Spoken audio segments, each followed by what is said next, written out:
शिलान्यास होने जा रहा है, जिसके लिए नमन करते हुए यशस्वी माननीय मुख्यमंत्री जी से कि बटन दबाकर हमारी इन 66 परियोजनाओं को, जो कि 569 करोड़ रुपए से अधिक की है, जनपद संभल को समर्पित करने का ये शुभ कार्य संपन्न करें और शिलापटों से आवरण हटता हुआ और ये जनपद शहरों में जोरदार तालियों के साथ अभिनंदन वंदन स्वागत परम आदरणीय श्रद्धेय यशस्वी माननीय मुख्यमंत्री जी का। और इसी के साथ जनपद संभल के लिए एक उपहार, जिसकी थी सबको बेसब्री से इंतजार। जी हां, जनपद संभल के चंदौसी नगर में स्वर्गीय डॉक्टर गिरिराज किशोर गुप्ता जी के 18 वर्षों के अथक प्रयासों से 150 फुट ऊंची श्री गणेश जी की विशाल प्रतिमा का निर्माण किया गया और चंदौसी के कैथल गेट पर स्थित रामबाग दाह पर पुरुषोत्तम श्री राम जी के 51 फुट की ऊंची प्रतिमा का निर्माण किया गया। पदाधिकारियों का संकल्प था कि इन मूर्तियों का अनावरण आदरणीय मुख्यमंत्री जी के कर कमलों से संपन्न किया जाए, जो आज फलीभूत हो रहा है और जिसके लिए अनुरोध करते हुए मुख्यमंत्री जी से कि अपने कर कमलों के माध्यम से शुभ कार्य संपन्न शहरों में बस जोरदार तालियों के साथ स्वागत। और ये लोकार्पण लाइव स्ट्रीमिंग के माध्यम से चंदौसी मंदिर में भी दिखाया जा रहा है।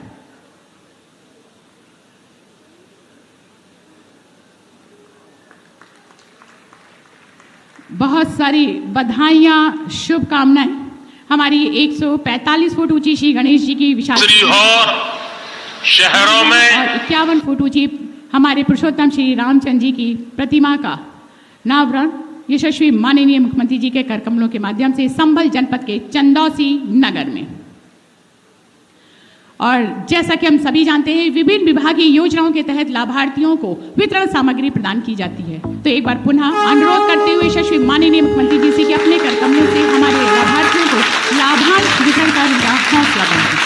सर्वप्रथम promotion of agriculture mechanization for institute management of residue Shri Devpal ji आपको ट्रैक्टर एवं 6 यंत्र के क्रय हेतु 24 लाख रुपए का डेमो चेक देकर सम्मानित किया जाता है। एक बार जोरदार तालियां हम लाभार्थियों के लिए। Sub mission on agriculture mechanization Shri Rahul Sharma ji आपको ट्रैक्टर की चाबी प्रदान की जाती है। निर्माण कामगार मृत्यु एवं दिव्यांग सहायता के श्रम विभाग के माध्यम से श्रीमती हरमुखी देवी जी को 2,25,000 रुपए की सहायता प्रदान की जाती है।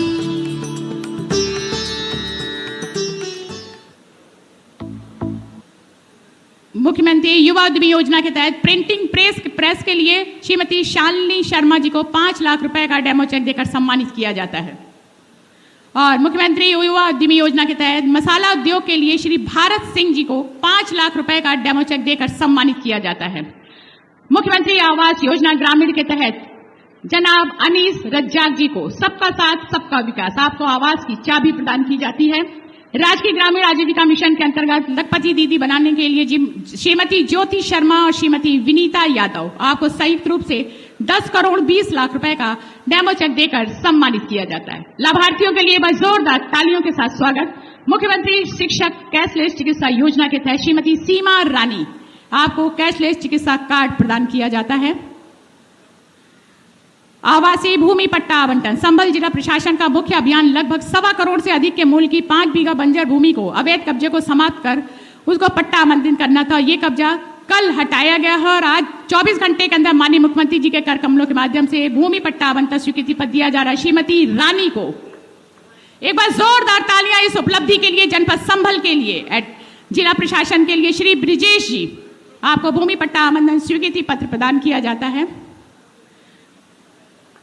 और श्री नन्हे जी एक बार जोरदार तालियां हमारे सभी लाभार्थियों के लिए। इसके पश्चात जिलाधिकारी संभल के मार्गदर्शन में तहसील सदर को आधुनिकीकरण कंप्यूटरीकरण और कार्य प्रणाली के सुधार हेतु तहसील सदर संभल को ISO 9001-2000 से प्रमाणित किया गया। जिलाधिकारी संभल अपर जिलाधिकारी और उप जिलाधिकारी प्रमाण पत्र देकर सम्मानित करते हुए परम आदरणीय श्रद्धेय यशस्वी माननीय मुख्यमंत्री जी एक बार जोरदार तालियों के साथ स्वागत। बहुत सारी बधाइयां और आभार प्रकट करते हुए परम आदरणीय श्रद्धेय यशस्वी माननीय मुख्यमंत्री जी को।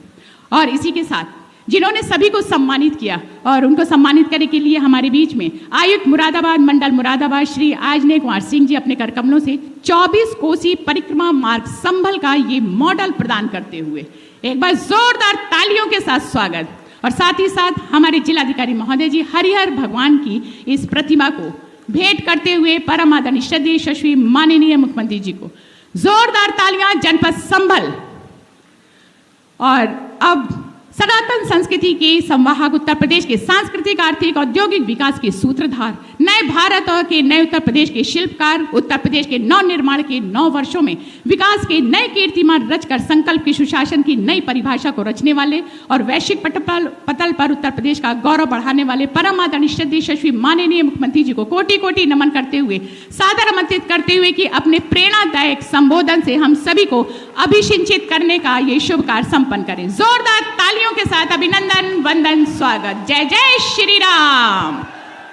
सियावर रामचंद्र भगवान की, सियावर रामचंद्र भगवान की, पवन सुत हनुमान की, पवन सुत हनुमान की, वृंदावन बिहारी लाल की, वृंदावन बिहारी लाल की, भारत माता की, भारत माता की, वंदे वंदे वंदे। नमः पार्वती पतिये हर हर।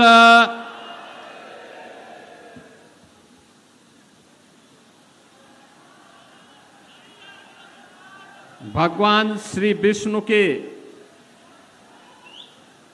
10वें अवतार के रूप में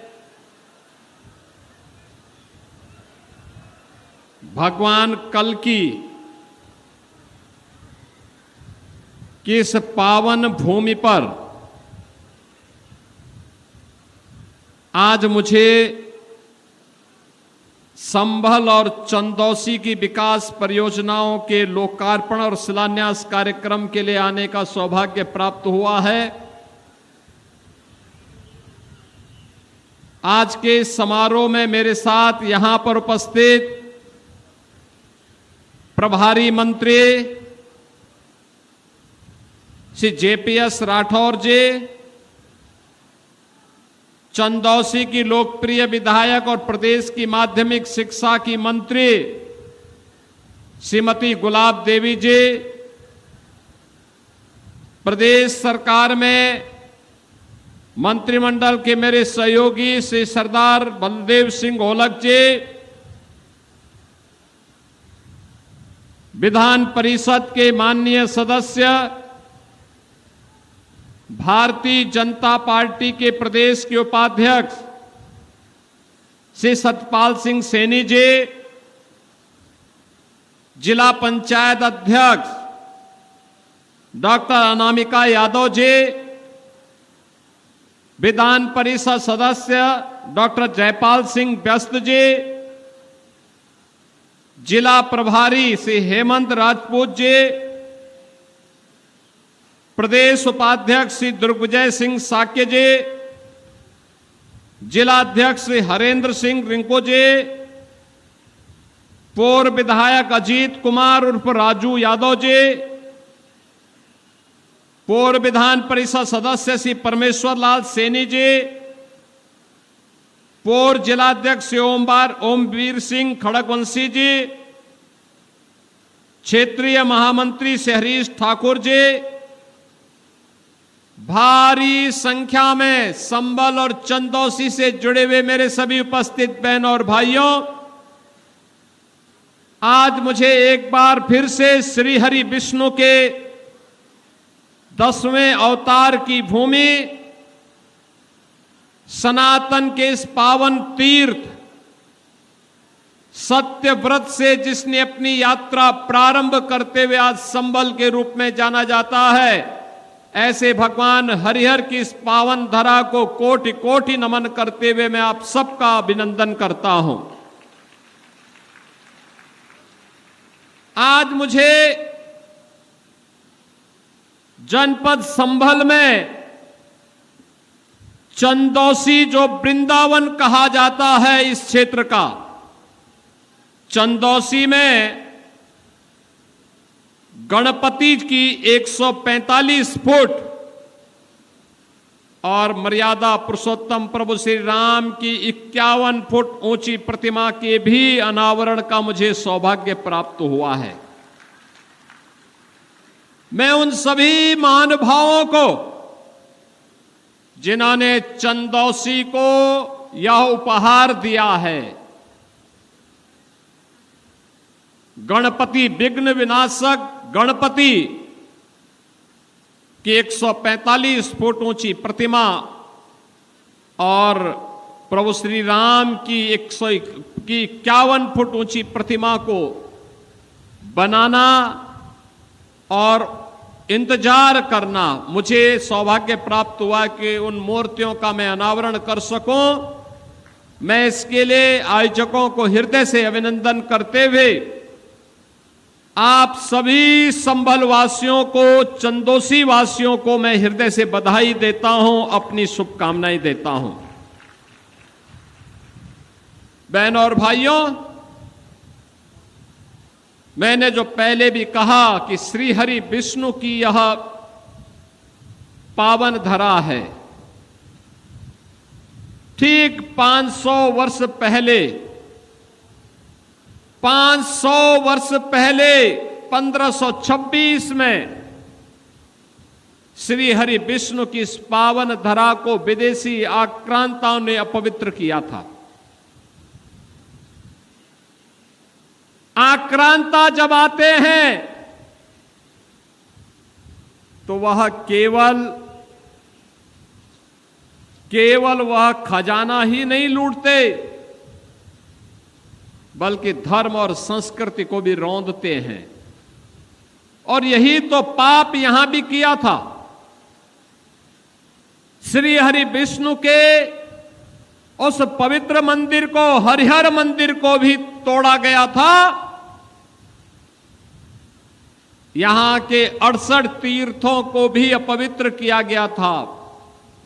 19 कूपों पर भी कब्जा कर दिया गया था और संभल के अस्तित्व के साथ खिलवाड़ करते हुए यहां पर किस प्रकार की यातनाएं दी गई। 1976 में, 1978 में जो दंगे हुए, सैकड़ों निर्दोष लोगों को मारा गया, लेकिन किसी को भी सजा नहीं हो पाई। आक्रांताओं की गुलामी और विभाजन का खामियाजा क्या होता है, ये हमने संभल के अंदर देखा है। लेकिन देर आए दुरुस्त आए। 500 वर्ष पहले जो पाप हुआ था, कुछ को जबरदस्ती धर्मांतरण कर दिया गया, कुछ लोगों को मारा गया, तीर्थों को नष्ट किया गया, पवित्र किया गया। लेकिन अब प्रधानमंत्री मोदी जी के नेतृत्व में डबल इंजन की भारतीय जनता पार्टी की सरकार है। अब तो संभल में 68 तीर्थों के पुनरुद्धार का काम भी शुरू हुआ है। 19 कूपों के पुनर्जीवित करने का काम भी प्रारंभ हुआ है और 24 कोसी परिक्रमा के कार्य के लिए भी हम लोगों ने धनराशि स्वीकृत करके उसको आगे बढ़ा दिया है, उसको भी आगे बढ़ा दिया है। अब कोई इन 68 तीर्थों पर कब्जा नहीं कर पाएगा। इन कूपों के अस्तित्व के साथ कोई खिलवाड़ नहीं कर पाएगा। अब कोई 84 कोसी परिक्रमा, 24 कोसी परिक्रमा में किसी प्रकार की बाधा नहीं खड़ा कर पाएगा। देख रहे थे ना, 10,000 एकड़ लैंड यहां पर इन माफियाओं ने जिन हिंदुओं की हत्या की थी, मारा था, कभी कांग्रेस की सरकार, कई समाजवादी पार्टी के पापियों के द्वारा किए गए अत्याचार, इसका परिणाम क्या था? दुष्परिणाम भुगत रहा था यहां का गरीब। उनकी जमीनों पर कब्जा किया गया, कोई पूछने वाला नहीं। ये 10,000 एकड़ लैंड खाली हुई है और मैंने कहा था यहां के गरीबों में बांटो। दलितों में बांटो, वंचितों को बांटो, पिछड़ी जाति के उन लोगों को जमीन दो जिनके पास जमीन नहीं है, जिनके पास कुछ भी नहीं है, उन्हें सभी सुविधाओं से आच्छादित करो, उन्हें घोषित माफिया घोषित करो। इन्होंने लैंड रिकॉर्ड में, राजस्व रिकॉर्ड में भी नाम समाप्त कर गए और कहीं कोई साक्ष्य न रहे, इसके लिए इन्होंने, चाहे कांग्रेस की सरकार रही हो, चाहे समाजवादी पार्टी की सरकार रही हो, लैंड रिकॉर्ड को भी इन्होंने नष्ट कर दिया। नष्ट करने का इन्होंने प्रयास किया, लेकिन ये लोग रिकॉर्ड नष्ट कर सकते हैं, सत्य को नष्ट नहीं कर सकते।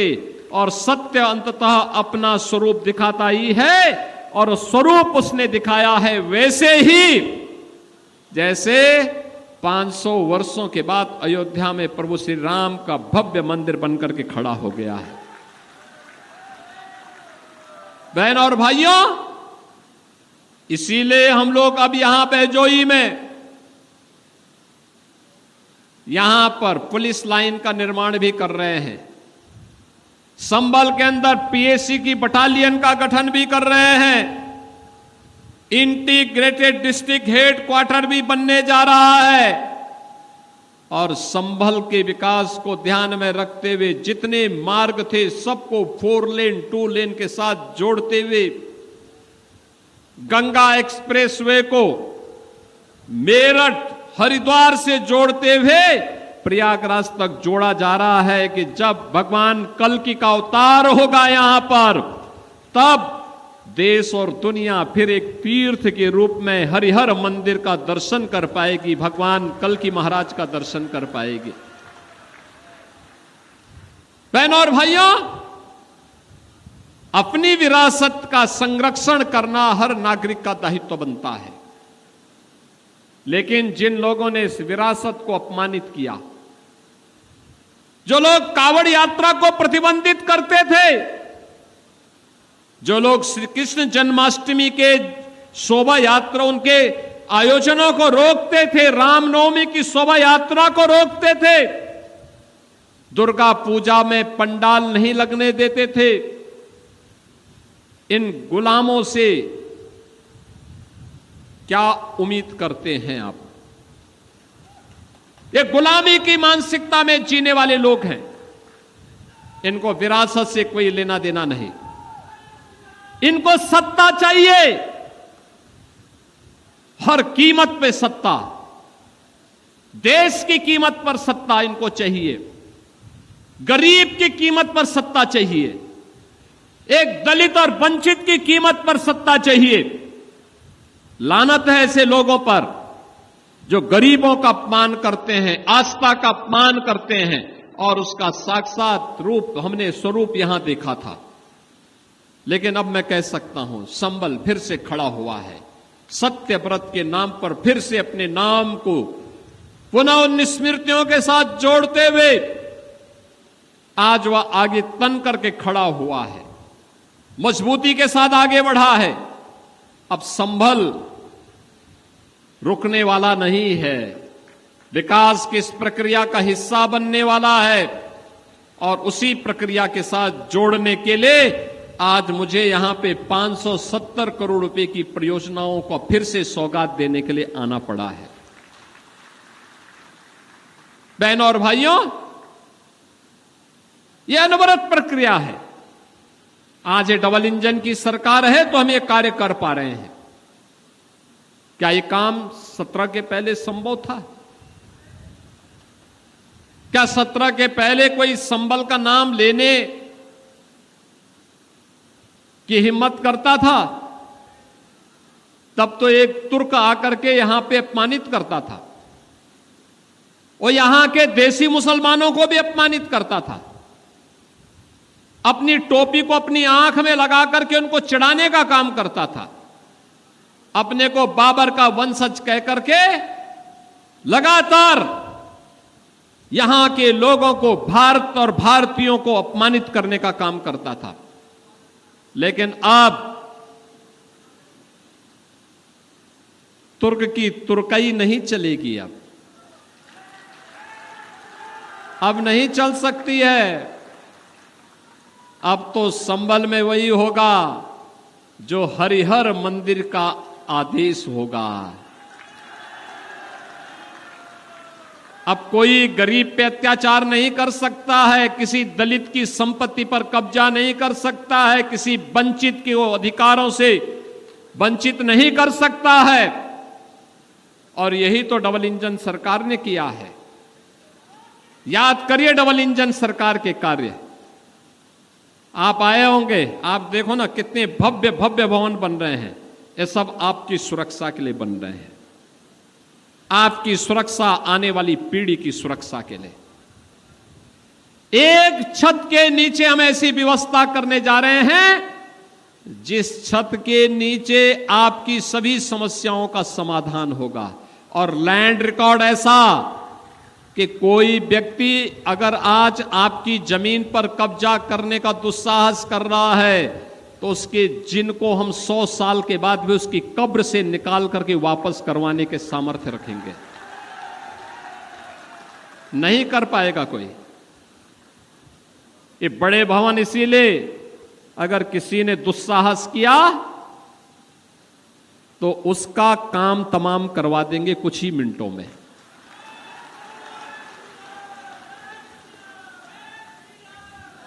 बहनों और भाइयों, आपने 10 वर्ष में कार्य कैसे होना चाहिए, ये डबल इंजन सरकार की ताकत को देखा है। कोई सोचता था गंगा एक्सप्रेसवे यहां से जाएगी, आज क्या शानदार एक्सप्रेसवे बनी हुई है, क्या शानदार एक्सप्रेसवे है। यहां से 4 घंटे में प्रयागराज, यहां से दिल्ली की दूरी आसान कर दी है। हरिद्वार जाना चाहेंगे हम, सीधे हरिद्वार तक जोड़ रहे हैं। बहनों और भाइयों, ये इंफ्रास्ट्रक्चर केवल यहीं तक सीमित नहीं है। जब रोड कनेक्टिविटी अच्छी होती है, रेलवे की कनेक्टिविटी अच्छी होती है, एयर कनेक्टिविटी अच्छी होती है, तो ये कनेक्टिविटी स्पीड हमारी स्वयं की गति को ही नहीं बढ़ाता है, बल्कि ये हमारी वर्तमान और भविष्य की प्रगति का आधार भी बनता है और वही प्रगति समृद्धि का आधार भी बनता है। यही प्रगति समृद्धि का आधार बनता है। आज ये विकास संभल में दिखाई देता है। यहां के प्रोडक्ट को आज वैश्विक मान्यता मिल रही है। संभल के अंदर मेल्था उत्पादक किसानों के लिए प्रधानमंत्री मोदी जी ने सिंथेटिक मेल्था को ज्यादा टैक्स लगाया है और जो किसान के द्वारा उत्पादित मेल्था होता है उसके टैक्स के रेट को कम किया है, जिससे संभल को भी पहचान मिल सके। और बहनों और भाइयों, विकास भी है, विरासत का संरक्षण भी है, चारों ओर से कनेक्टिविटी है। मैंने गुलाब देवी जी को बता दिया था, मैंने कहा जो फ्लाईओवर की आप बात कर रहे हैं सब हम स्वीकृत कर देंगे, आप प्रस्ताव भेज दीजिए, चिंता मत करिए।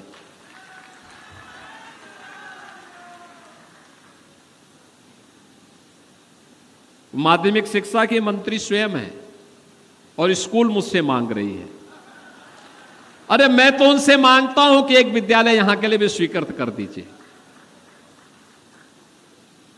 और मैंने उनसे कहा है, मैंने कहा आप जबरदस्ती मेरे मुंह से क्यों घोषणा करवा रहे हैं, हम तो अब अच्छे विद्यालय भी बना रहे हैं। उन्होंने यहां पे इंटर कॉलेज की मांग की है चंदौसी में, और जरूर बनना चाहिए, बनेगा, जरूर बनेगा, और वही स्वयं बनाएंगे। बहनों और भाइयों, मैं पूछना चाहता हूं, जिसने बीजेपी को वोट दिया होगा, नहीं दिया होगा, किसी का कोई चेहरा देख करके भाजपा का जिलाध्यक्ष या कोई विधायक, चाहे वह यहां पर गुलाब देवी जी हो, चाहे वह अजीत यादव हो, या फिर हमारे जिला पंचायत अध्यक्ष अनामिका यादव जी हो, क्या इन्होंने कभी किसी का चेहरा देख करके कहा कि इसने वोट नहीं दिया तो इसको लाभ नहीं मिलेगा? कभी नहीं, सबको दिया। क्योंकि मोदी जी ने कहा सबका साथ सबका विकास। 16 करोड़ लोगों को फ्री में राशन आज दिया जा रहा है। याद करिए ना, बिना भेदभाव के शासन की योजना का लाभ हर एक गरीब तक, हर किसान तक, हर नौजवान तक, हर महिला तक पहुंच रहा है। एक सरकार कांग्रेस की थी, समाजवादी पार्टी भी उनके साथ गाए बगाए बिना मांगे समर्थन देती थी। कांग्रेस की एक सरकार क्या कहती थी, उनके प्रधानमंत्री कहते थे कि मैं 100 रुपया भेजता हूं, नीचे गरीब तक केवल 15 रुपया पहुंचता है। 85 रुपया कहां जाता था?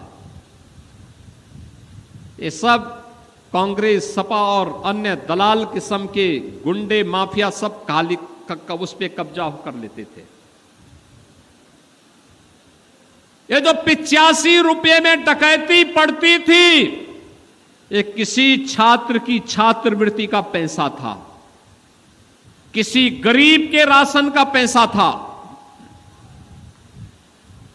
किसी गरीब के मकान का पैसा था, आवास का पैसा था, किसी किसान का प्रधानमंत्री किसान सम्मान निधि, या फिर किसी किसान के कृषि यंत्रों का पैसा था।